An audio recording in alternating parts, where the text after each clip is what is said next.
Sentire Media. Hello everyone, and welcome to A History of Italy.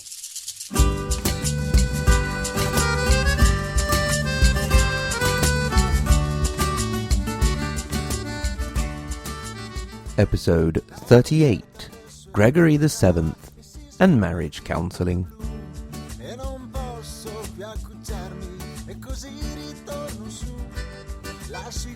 In the last episode, we made it up to the year 1073, when Archdeacon Ildebrando of Soana became Pope with the name of Gregory VII.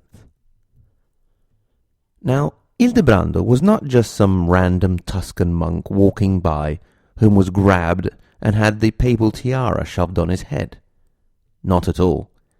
He had been a strong, active voice in the church reform group, and had been acting as an eminence grise behind the scenes for quite some time. Indeed, his name had come up in the last two papal elections. Now, it was finally his turn to sit in the big chair. The interesting thing was that he was elected by acclamation, which means that there were no synods or councils or delegations sent to the German king, but everyone around Rome at that time said, "Yep, he's the man, let's go for it." Something that, not too long down the road, would come back to haunt the new pope. He was acclaimed in San Pietro in Vincoli, St. Peter in Chains, that houses what were supposedly the chains that held Peter. You can go and visit the chains in the church to this day, although the former are not always on display, and, if I remember correctly, you have to pay extra. You can also admire Michelangelo's Moses here, in the dark, unless you put in a coin and then the machine turns the light on. It's just up the road from the Colosseum if you're visiting it. Anyway, Gregory VII did a very good job of following the tradition set back in the ancient Roman Republic of making a show of not wanting to be elected. The rule was, if you didn't want the job, then you were the right man for the job. Considering the job came with a whole series of connected risks, you can't really blame someone for not wanting it. In the not-too-distant future from the period we're talking about, we'll see a pope who did everything he could not to be elected and actually kept wandering off. However, historians are pretty sure that Gregory's hesitance to take the job was more of a show. Sort of, "Who? Me? No, I couldn't possibly, no. Oh, well, if you insist." In truth, he probably wanted the job and knew exactly what to do with it, and set about with a zeal that had very little precedent. He got up to all sorts of things, and we'll go into that in just a bit. First of all, I want to talk about one of his apparently minor activities, which instead had quite important consequences, and that was his being a marriage counsellor. Let me give you a little background. I have been warbling on and on and on about the Canossa family for a few episodes now, partly because they had come to be one of the three most important forces in Italy in this period, and partly because, if I gaze thoughtfully out of my upstairs bathroom window, I can see the four hills of the town of Quattro Castella, a very imaginative name meaning four castles. Why, you may ask? Perhaps because there are four castles? Well, yes. This is where the family had their origins and strong fortresses. It's important not to underestimate what you can see out of a bathroom window when you are often prone to meditation. We saw how Bonifacio of Canossa had died in 1052, leaving his widow, Beatrice, with three children, Federico, Beatrice Jr., and Matilde. Unfortunately, Federico, the male heir, also died at exactly the same time as his sister, Beatrice Jr. Now, in a time of sudden illnesses and no health care, this was not impossible, but at the time, with Mother Beatrice far away with Matilde, foul play was suspected, and one of the possible suspects was the Holy Roman Emperor at the time, Henry III. This was a pretty good reason for the two women to start developing a great hate for the imperial family. Beatrice ended up seeking refuge in a marriage with Godfrey the Bearded, as we have seen, who, from his holdings as the Duke of Lorain, saw his power expanded almost overnight to a good part of northern Italy. Under his influence, the power centre of the family, which had shifted from Canossa to Mantova, now shifted closer to Rome and centred more in the city of Florence. Indeed, some historians see the domination of the Canossa as the start of the rise of the city, which until that time had been more of a backwater. Since the Canossa had showed Florence so much favour, that was reason enough for them to be hated by Pisa. Indeed, city-level identity had grown very strong by this point. Beatrice and Godfrey were married in 1054, and the marriage lasted until Godfrey's death in 1069. At the time of the marriage between the parents, a marriage had been arranged between the children of the couple, Matilde and Godfrey Jr., known as the Hunchback. With death knocking at his door in 1069, Godfrey the Bearded called Beatrice and Matilde to Lorain to guarantee the union and his succession. So it was that in 1070 Matilde stayed in Lorain while her mother returned to Italy, and in Lorain she became pregnant with a girl, who she also called Beatrice. Unfortunately, the baby died the next year in 1071. Matilde stuck around until the following year, but then she left her husband and went back to her mother. We don't know exactly why, perhaps out of sadness for her loss and her longing to be in a place she felt more familiar. Perhaps she had never loved or been attracted to her short, hunchbacked husband. Or perhaps it is really true, as some of her biographers say, that she was by now devoted only to the church and shunned worldly pleasures. Others instead point to her passionate, dramatic character to suggest that such a position on her part could not have been sincere. Godfrey tried to make things up with his wife, for example, coming down to visit and bringing her some saintly relics that had been taken from her father. I don't know if I can see that working as a make-up gift. "Come on, dear, please come back to me. I brought you a present." "Really? What is it?" "Bits of dead people." The gift didn't work. At this point, Godfrey asked for help from the Pope, and here is where the marriage counselling comes in. Gregory obliged by sending letters to Matilde to try and convince her to fulfill her duties to God as a wife, but she was irremovable. Her mother didn't put too much pressure on her because, by that time, the two were doing all right. They had their own power base and didn't really need the support of a strong protector, also because they were going ever closer to a strong church. The Pope initially helped Godfrey because a powerful man like him on his side would have been very handy. However, things changed pretty quickly, as demonstrated by the tone of a letter to the two countesses, Matilde and her mother, from the Pope on the 11th of September, 1075. "With regard to the advice you ask on what to answer Godfrey, we do not know, since he has openly broken the oath that he made to you, and we cannot believe any of his promises." So, what had happened to get Gregory to go from trying to patch things up to telling Matilde that her husband was a dirty, rotten liar? Well, First of all, it could have a lot to do with the fact that he no longer needed Godfrey as much, since in May of that same year, Matilde had decided that at her death she would leave all her wealth and lands to the church. As a vassal of the King of Italy, Henry, she didn't really have the right to do this, but the idea was tempting. For the other reasons, we have to look at the other things that this busy pope got up to.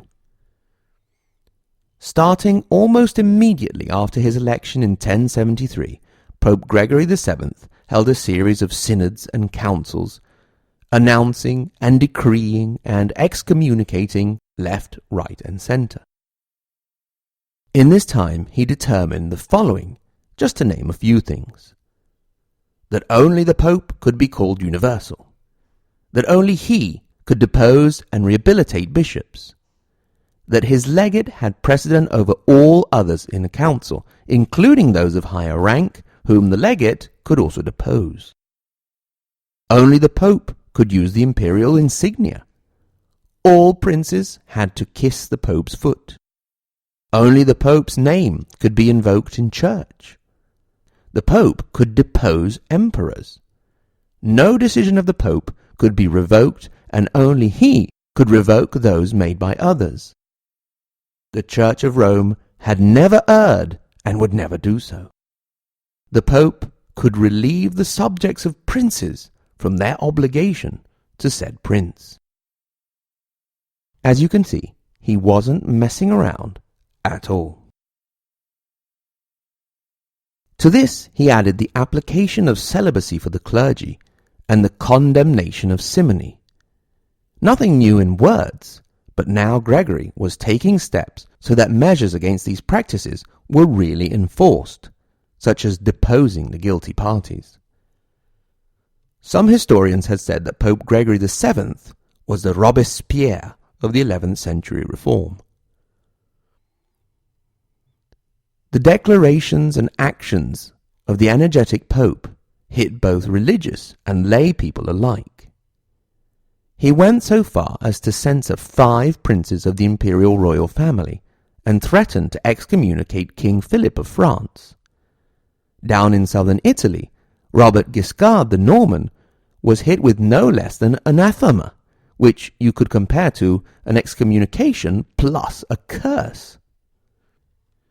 Needless to say, all of this didn't make the Pope popular at all. Tensions began to rise.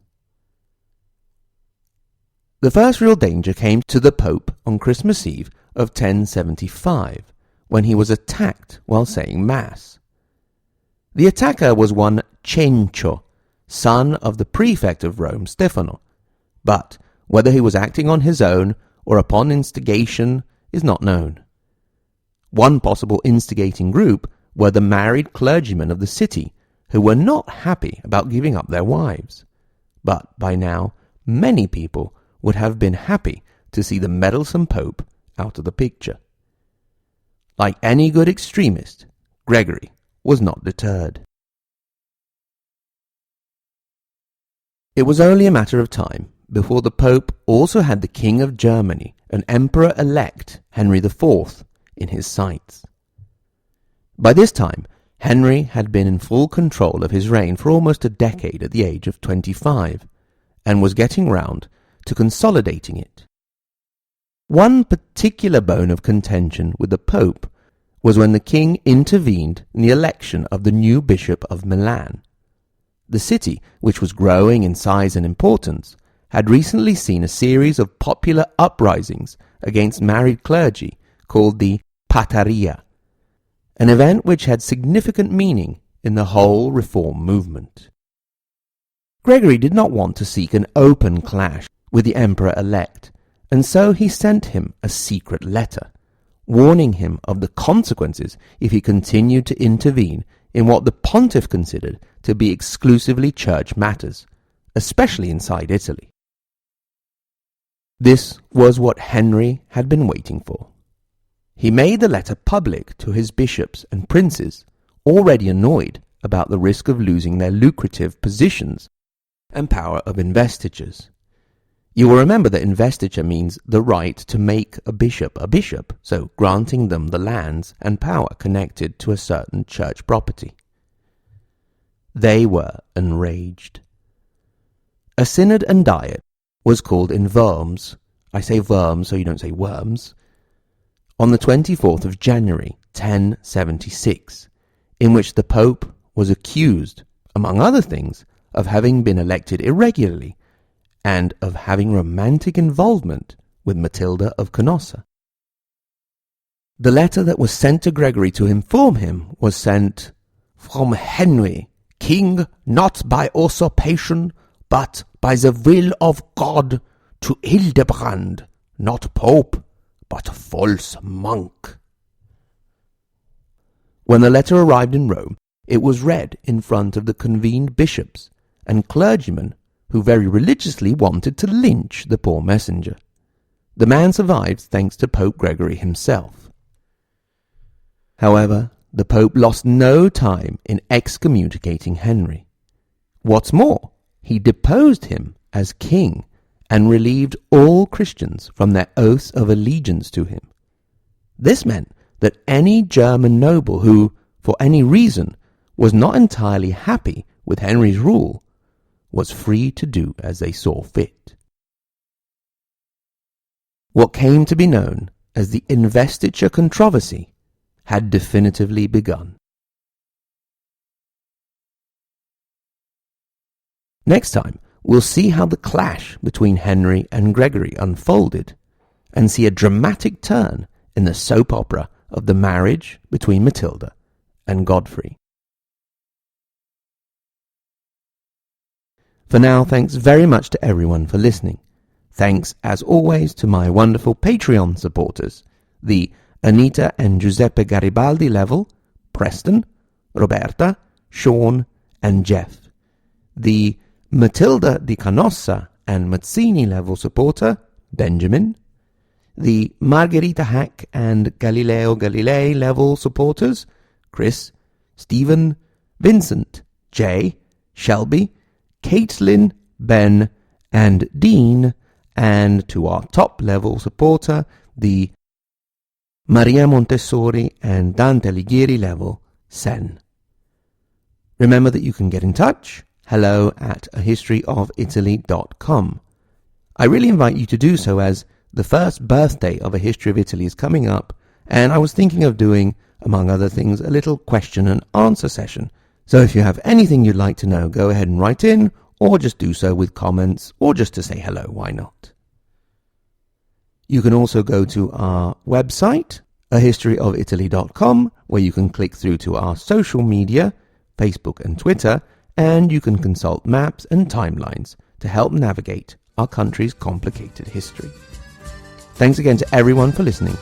Until next time, arrivederci.